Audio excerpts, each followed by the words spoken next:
Hi mga mare, kumusta po ang lahat? Dahil ako mga mare, masaya po ako dahil umabot na po tayo sa 100 subscribers. Hala, yan.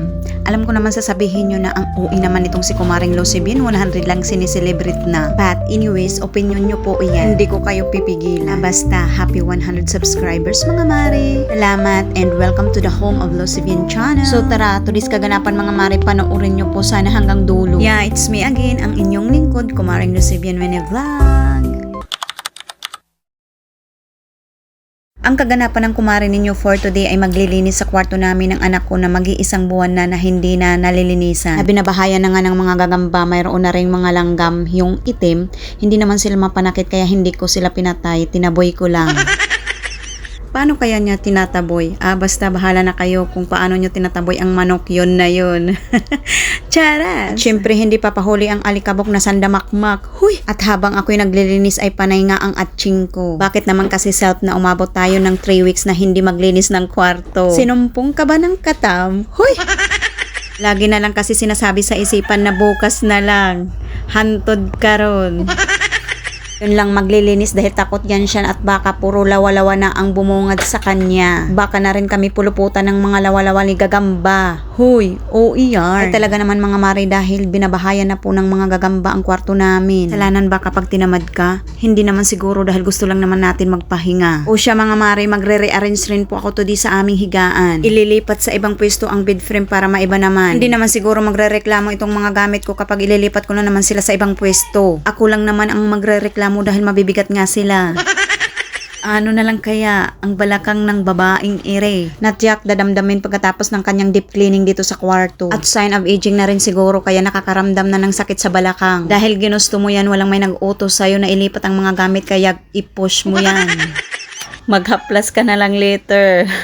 Dahil siguradong may iindahin ka. Pero okay lang naman kahit mapagod at may dadamdamin na sakit. Ang importante malinisan na itong kwarto namin. Ayan na nga siya, nagpupunas na ng mga gamit na medyo lang naman makapal na ang mga alikabok. Iwan ko ba kung saan to pumapasok ng mga alikabok. Lagi naman nakasara ang bintana at ang pintuan. Na para bang multo, nakakapasok kahit saan, kahit nakasara naman. Sa totoo lang mga mare, ang bigat ng katawan ko sa mga araw na ayan habang ako'y naglilinis. Na para bang gusto ko na lang hayaan ito kahit nagkakalat na. Dugyot yarn. Hoy, hindi tayo ganyan. Kahit nakapahinga naman na siya bago maglinis, sinasaniban lang talaga siya ni katam. Pero pilit pa rin nilalabanan. Ganon talaga ang buhay kahit anong mangyari o anumang pagsubok na pagdadaanan natin, sobra man ito mabigat, kailangan natin lumaban at magpatuloy sa buhay. Hugot yarn, char. Sa totoo lang mga mare, sigad nga kahit anong kasalanang nagawa nating mabigat man ito o hindi, andyan pa rin siya para gabayan at tulungan niya tayo na makaahon sa buhay at magpatuloy, hindi niya tayo pinapabayaan. Kaya ikaw, kahit ako, lahat tayo may pinagdadaanan, kaya laban lang at manalangin. And that's all for today. Hoy! Nililipat na nga niya ang bed frame sa ibang pwesto kahit mabigat man ito, kayanin mo. Dahil hindi yan magkukusa lumipat pag hindi mo yan bubuhat-buhatin para mailipat. Napagod na nga siya dyan, kaya tamang upo at pahinga na muna kahit kaunti, mabawasan man lang ang pagod. At sabay lilingon-lingon at iniisip kong tama ba itong aking paglilipatan ng bed frame na dito banda sa ibaba ng TV. Kapag hindi ay tsak, magbubuhat na naman yan siya.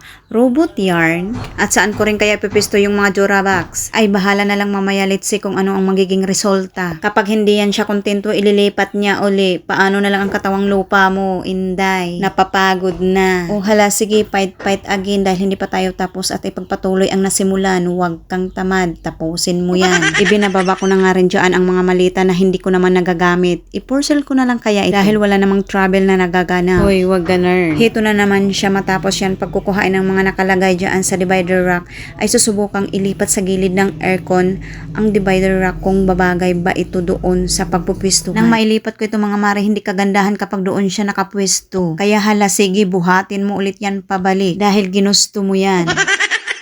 So ayun na nga, ibabalik ko siya sa una niyang pwesto dahil diyan naman siya nababagay. Hoy, wag ganun. Galit ka ba? O napagod sa kabubuhat pero ginusto mo yan kaya wag rereklamo. Anyways mga mare, itatry ko rin pala itong 2 Durabox kung okay ba doon sa paglalagyan ko. Na kung saan doon ko ipinwesto ang divider kanina at ibinalik ko rin agad sa una niyang pwesto. Tamang walis na muna bago iwanan ang nakaraan. Hoy! I mean pala ang unang pinagpwestuhan ng Durabox dahil marami nga itong dumi. Ito ko nga inilipat itong Durabox na duda pa ako kung tama ba itong pagkalagay ko or yung bang pagka-arrange ko. Dahil habang ibinabalik ko nga ang bawat drawer nito ay parang hindi ko nga ito gusto. Pero panay balik naman siya sa mga drawer. Bahala ka nga, pinapagod mo talaga ang iyong katawang lupa. Fast forward mga mare dahil hindi ko na nga naipakita ang pag-ulit ko sa pag-arrange ng Durabox. Dahil napagod na yan siya, oo mga mare, ayaw na niya makita. Char. At naibalik ko na nga rin ang mga gamit sa bawat layer na nakalagay sa divider. At doon ko pa rin siya ipupwesto at ipagtatabi ko lang yung divider at ang slash TV rack ko no, na lumulundo na wala pang pamalit pero kere pa para magamit at hindi ko rin naman ilalagay ang TV roon na baka mahulog. Ay sayang naman, wala pa tayong pambiling bago. Kaya dito ko pa rin ibabalik ang TV dahil dito ang tama niyang pwesto na hindi mahuhulog. At ayan nga, napasayaw-sayaw pa yan siya dyan na parang iwan dahil success ang pagkakalagay niya kahit mag-isa lang siya at may kabigatan pa naman ito. At tamang punas na nga rin siya dyan sa may bintana na matagal na rin hindi napupunasan. O siya nga pala mga mare, mayroon nga rin pala akong ilalagay na decor sa wall na matagal ko na itong tinatago. Dahil wala naman itong frame. Kaya itinago ko lang muna na baka kasi makahanap ako ng size niyang malaki. Pero hindi nga ako nakahanap. So ang gagawin ko ay didikit ko na lang siya sa wall kahit walang frame. Hindi ko na rin pala na ipakita ang pagdidikit dahil ang akala ko na on ko ang video sa kamera, yung pala hindi. Kaya tingnan nyo na lang mamaya ang after ng aking paglilinis kung maganda ba ito. Kung hindi maganda sa paningin nyo, abay problema ko na iyon dahil kwarto ko naman ito. Chares!